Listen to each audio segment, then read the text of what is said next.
Mariin biyyaalessaa rakkoo siyaasaa Itoophiyaa furuuf kan danda'u qaamolee wal waraanan irraa yoo eegaleedha jedha waraanni bilisummaa Oromoo. Marii biyyaalessaa haqa yeroo ce'umsaa fidhannoo hiikkachuu ilaalchisa ibsa baaseen mariin biyyaalessaa rakkoo siyaasaa Itoophiyaa mudateef furmaata akka ta'u yoo barbaadame qaamolee wal waraanan irraa jalqabee hawaasa bal'aa hammachuutti ce'uu qaba jedhe hiikaa fi tasaa dabalee isinitti hima.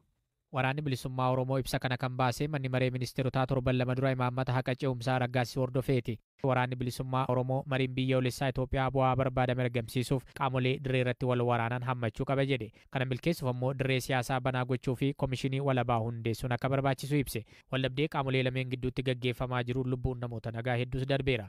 Mootummaan kutaalee Oromiyaa kanneen akka Wallagga Bahaa, Horroo Guduruu, Gujii fi Shawaa Lixaa fa'aa keessatti hidhattoota waraana bilisummaa Oromoo irratti opereeshinii gaggeessaa akka jiru irra deddeebiin ibsaa ture.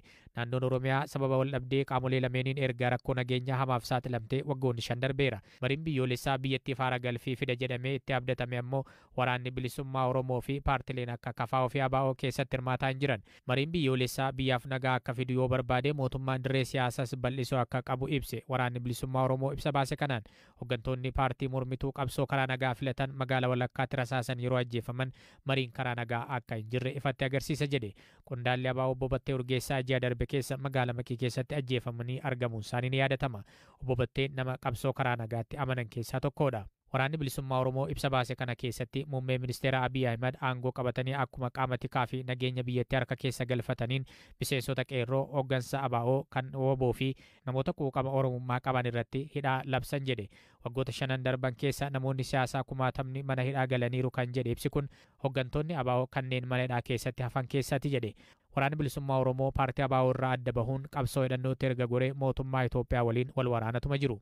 Hooggantoonni ABO kanneen akka Abdii Raggaasaa, Mikaa'el Booran, Lammii Beenyaa, Daawit Abdataa fi kaan mana hidhaa erga galanii manni murtii bilisa isaan baasus poolisiin hanga ammaa gadi lakkisiin jira. Dabalataan seerri farra shororkeessummaa biyyattii keessa jiru haaromuu akka qabu kan hime ibsi kun seerichi shororkeessummaan yookaan jeequmsi jiraate osoo hin taane sagalee paartilee mormitootaa callisiisuuf kan mootummaan itti dhimma ba'uudha jechuun qeeqe.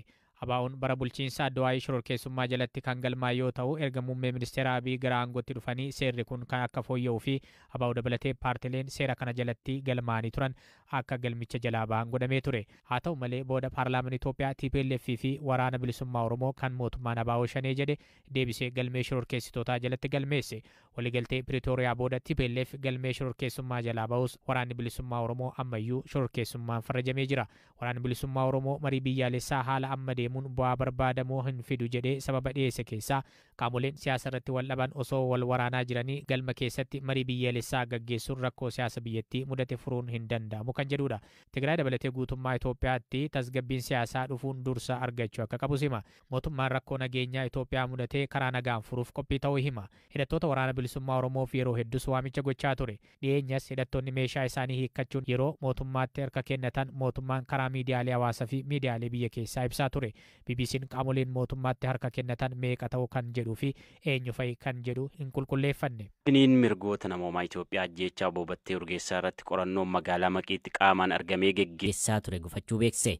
Komishinichi magaalaa Maqiitti namoota ijaan arganii fi ragaalee biroo qaamaan argamee walitti qabaa akka ture ibse danqaalee mudataniin qorannoo achitti geggeeffamu adda kutuu BBC'f mirkaneesseera. Galaanaa Balaay waan qixeesse qaba.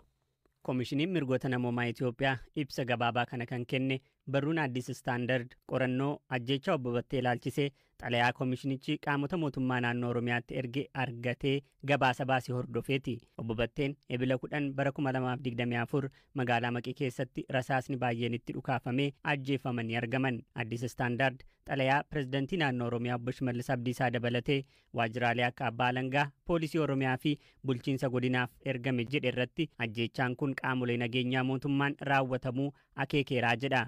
Komishinichi ajjeechaa kana qorachuuf gareesaa gara magaalaa Maqiitti ergee guyyoota 2 booda qorannoo achitti gaggeessu adda kutuuf dirqamuu ibsuu xalayicharraa hubachuu barruun kun gabaaseera. Daayirektarri damee hordoffii fi qorannoo Komishinii mirgoota namoomaa Itoophiyaa Obbo Yibaqaal Gizaaw xalayaan haala qorannoon isaanii itti danqame ibsu waajjiraalee naannoo Oromiyaa adda addaaf ergamuun dhugaa ta'uu BBCf mirkaneessaniiru. Qorannoo magaalaa Maqiitti qaamaan argamuun godhamutu adda cite malee qorannoon waliigalaa ajjechaa kanarratti raawwatamu ammallee itti fufee jiraachuun hubatamuu qabaa jedhan obbo Yibaqaal. Addis Istaandard xalayaa isa qaqqabe irratti sababoota ijoo qorannoon magaalaa Maqii keessatti gaggeeffamaa ture akka adda citu taasisan ibsamu gabaaseera. Obbo Yibaqaal garuu qabiyyee xalayichaa irrattis ta'e adeemsa qorannoo hanga ammaa jiru irratti odeeffannoo dabalataa kennuun adeemsa qorannoo ammallee hin xumuramiin jiru irratti dhiibbaa qabaa jechuun dubbachuurraa of qusataniiru.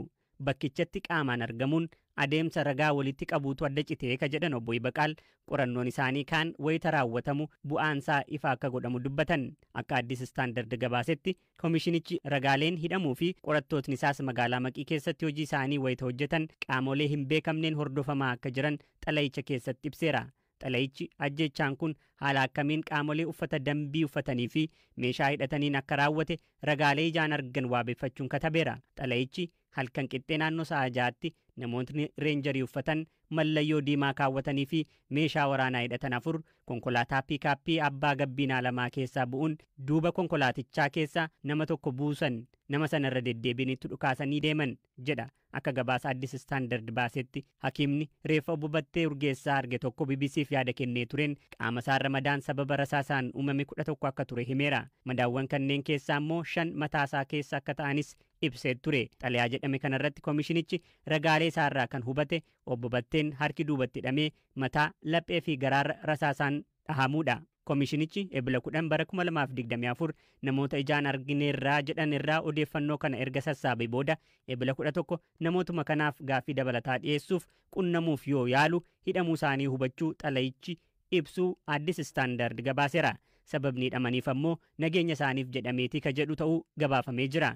Komishinichi ergasii ragaalee isaa kana dubbisuurraa dhorkamuu boodas sochii hojjettoota isaarra yaaddoon mudachuu ibseera. Komishinichi ebila 12 2024 qorannoo isaa qaamaan magaalaa Maqiitti gaggeessu erga adda kutee booda ebila 17 2024 ammoo xalayaa kana qaamolee mootummaa adda addaatti erge. Xalayicha irratti guyyoota 10 keessatti adeemsa jiru irratti mari'achuu fi furmaatni akka kennamuuf ta'uu baannaan bu'aa qorannoo isaatii ifa akka godhu ibseeraa jedhameera. Yeroo naannoo Tigraay humni addaa Sudaan RSF humnoonni TPLF waraana Sudaan deeggiruun na lolaa jiru jechuun himannaa dhiyeessee bu'uura kan hin qabnedha jechuun balaaleffate.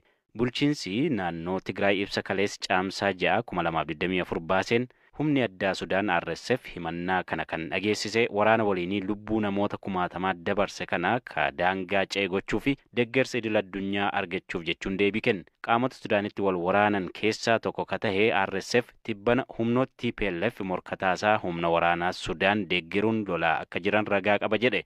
Humni addaa RSF Jeneraal Mohammad Hamdan Dagalo yookiin Hemetiidhaan hoogganamu waraanni Sudaan loltoota alaa qacaruun hirmaachisaa jira jechuun himate humnoota TPLF dabalatee hidhattoonni humna waraanaa Sudaan deeggaran dabalaa akka jiran hime.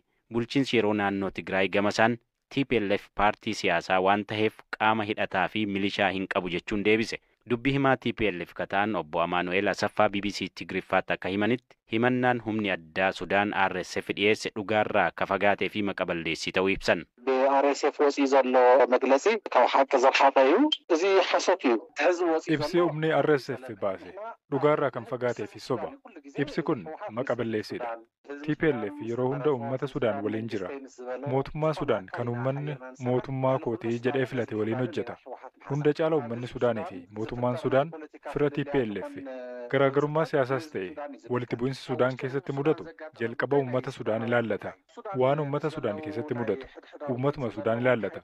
Humnoonni Sudaan ejjennoo garaagaraa waan qabaniif walitti bu'insa keessa kan seenan. Kanaaf uummata Tigraayis ta'e TPLF qaama tokkoof looguu yookiin immoo irra goruu fedhiis ta'e walitti dhufeenya isaa hin qabu. Kanaaf himanni dhiyaate soba.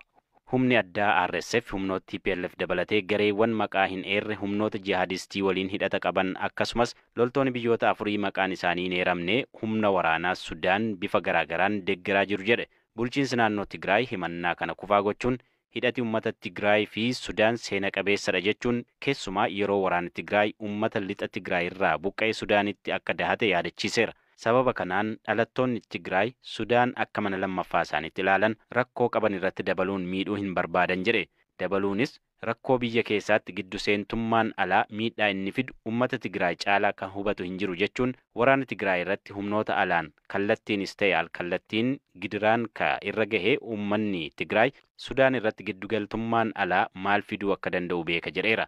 Humni RSF gamasaan loltoonni alaa qacaraman baay'een lolli yeroo jalqabe irraa kaasee waraana biyyattii deeggaruun duula humna qilleensaa meeshaalee gurguddoo fi diroonii akkasumas odeeffannoon waraana irratti hirmaachaa turan jedhe. Kanas sirna hordoffii addaa ka mataasaa fayyadamuun dirree waraanaa irratti loltoota qacaramanii dhufanii fi ajjeefaman akka argee fi ji'a sadaasaa fi muddee darbe reeffi loltootaa qacaramanii humna waraanaa Sudaaniif lolanii kara buufata xiyyaaraa bahuu bira gaheera jedhe. Hoogganaa waraanaa Sudaan Abdul Fattah al-Burhaanii fi hoogganaan humna addaa Sudaan RSF Muhammad Hamdan Dagaloo gidduu waraanni erga jalqabee waggaa tokko ol taheera. Jeneraalonni lameen hoogganaa biyyattii waggaa 30 geggeessan Omar al-Bashiriin bara 2019tti aangoo irraa erga buusaniin booda biyyattii hoogganaa turaniiru. Deeggarsa michoota biyyoota naannoo fi addunyaan waliigalteewwan dhukaasa dhaabuuf taasifaman gama lachuunuu sarbamaa turaniiru. Waraanichaan humnoonni kumaatamaan lakkaa'aman yoo ajjeefaman dhaabbanni biyyoota gamtoomanii akka jirutti lammiileen Sudaan miliyoona 1,600,000 ta'an qe'ee isaaniirraa buqqa'aniiru.